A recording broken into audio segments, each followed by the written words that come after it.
हम आपसे कुछ नहीं कह रहे कि जुर्म है मुसलमान होना, जुर्म है क्रिश्चियन होना, जुर्म है सिख होना, हम तो नहीं कह रहे ये।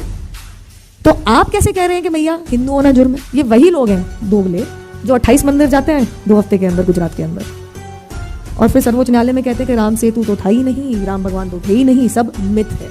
सेक्युलरिज्म की परिभाषा नहीं है कि एक कम्युनिटी को दूसरी कम्युनिटी के से ज्यादा हक है हमारे देश के ऊपर। ये कहाँ का सेक्युलरिज्म है?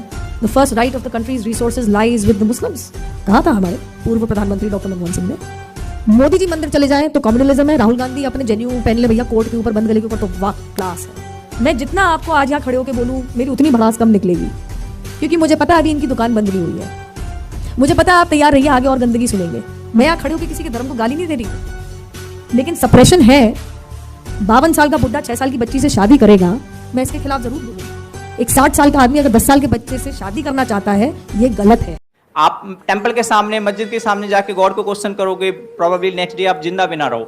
इतनी टेंशन ना लो, आप जिंदा रहोगे। यहाँ पे कैमरे में आपकी शक्ल पूरी पूरी दिख रही है, टेंशन क्यों ले रहे हो? आप क्वेश्चन कर रहे हो, इसमें गलत क्या है? वो मैं बोल रहा हूँ कि मैं एक बात बोलूं, आपने बोल दिया, अपना आर्ग्यूमेंट दे दिया। इस दुनिया में कौन लोग हैं जो प्रॉब्लम क्रिएटर हैं? वो जो करोड़ों भगवानों को मानते हैं, क्या वो आपस में लड़ते हैं? या वो जो कहते हैं कि एक ही भगवान है दुनिया में, जो भी उसको नाम देते हैं और कहते हैं वो ही सच है, बाकी सब झूठ है? आराम से समझिए कि ये जो हिंदुइज्म है वहां पर करोड़ों भगवान क्यों है, उसका लॉजिक क्या है? पहाड़ की भी पूजा हो रही है, मिट्टी की जो मूर्तियां उसकी भी पूजा हो रही है, सूर्य की भी पूजा हो रही है, चांद की भी पूजा हो रही है। किसकी पूजा नहीं हो रही?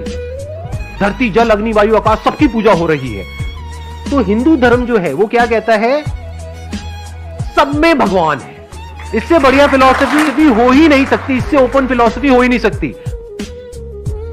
इंग्लैंड में कोई कल्चर है नहीं, मैं ऑफेंड नहीं करना चाहती हूँ, लेकिन एक्चुअली भारतीय कल्चर जो इतना ऐतिहासिक है, पौराणिक है, उसे कल्चर बोलते हैं। तेज रफ्तार से गुम हो रहा है। ब्रज की माटी में ये जो आस्तिकता है, जो हम तपस्या कह सकते, ये उसी के लिए आते हैं कि हमें ठाकुर जी के दर्शन हो और यही संस्कार और सनातन धर्म का महसूस हो, क्योंकि बाहर तो है नहीं कि इसे ना ठुकराएं। हमारा जो एंशिएंट कल्चर है, ये वैदिक कल्चर, उसका देयर इज नो कंपैरिजन। अगर कोई पुलिस ऑफिसर हो या कोई आर्मी वाला हो तो वो गर्व से अपने सारे मेडल्स दिखाता है, क्यों? तो हम भगवान के हैं, ये उनका चिन्ह है, उनका मतलब हमने जो समर्पण किया है उनको, ये थोड़ा बस हम क्यों ना दिखाएं, गर्व से दिखाएं। रघुपति राघव राजा राम, पतित पावन सीताराम। जहां यूएसए ने हाथ खड़ा कर दिया,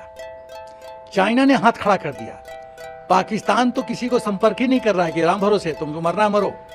तो जब विश्व के सबसे शक्तिशाली देश अमेरिका वो इवैक्यूएशन करने में पूर्ण रूप से सफल है, हिंदुस्तान ने तो कितने लोग को भी इवैक्यूएट कर दिया। परिस्थिति गंभीर होती शुरू हो गई तो सरकार ने मिस्टर पुतिन से भी बात की, मोदी सरकार ने, और फिर प्रेसिडेंट जेलेंस्की से भी बात किया। तो अपोजिट कैंप में हैं, दोनों एक दूसरे के दुश्मन हैं, और दोनों से मोदी जी ने बात किया कि हमको चाहिए सिक्योरिटी कवर अपने बच्चों के लिए। तो अभी ये देखिए कि तिरंगा उठा के बच्चे जहां भी यूक्रेन में जा रहे हैं उनको कोई छू नहीं रहा है, और बस में रशियन ऑफिसर हमारे बच्चों को एक्कम्पनी कर रहे हैं। ये छोटी बात है, रशियन ऑफिसर।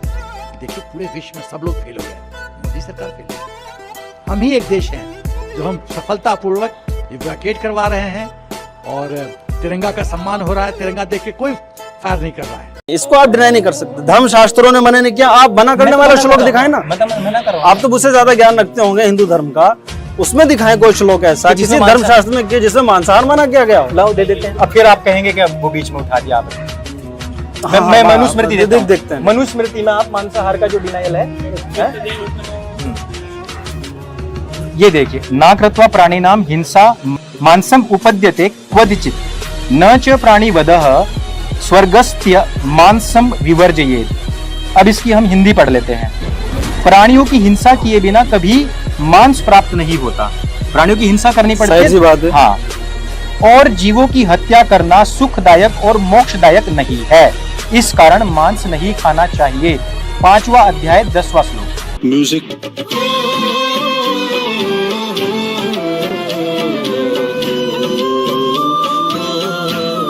हम मांसाहारी जानवर को देखते हैं, शेर बब्बर, चीता, इनके दांत नोकीले थे, कैनाइन टीथ।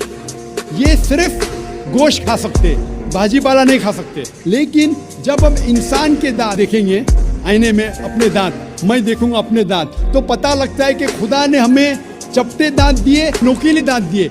अगर ईश्वर चाहता था कि सिर्फ मैं भाजीपाला खाऊं तो ये नोकीले दांत क्यों दिए? गोश्त खाने के लिए। लोगों के तर्क ना, वो देखिए जितने हिंस्र पशु होते हैं ना, मांसाहारी, उनके पास नुकीले दांत होते हैं, हमारे पास भी नुकीले दांत हैं, तो हम बकरा चबाएंगे, भैंसा चबाएंगे। अब फूहड़ जाहिल, क्या तर्क दे रहे हो? शेर नंगा भी घूमता है, नंगे का ही नहीं घूमते, कच्छा काय को डाला? शेर को कभी चड्डी पहने देखा? तो ऐसे जितने घूम रहे सबसे पहले तुमका चड्डा फाड़ दो। समझ में जीना है भाई, तुम इंसान हो। शेर वगैरह का उदाहरण देना बंद करो, बेवकूफी लगती है।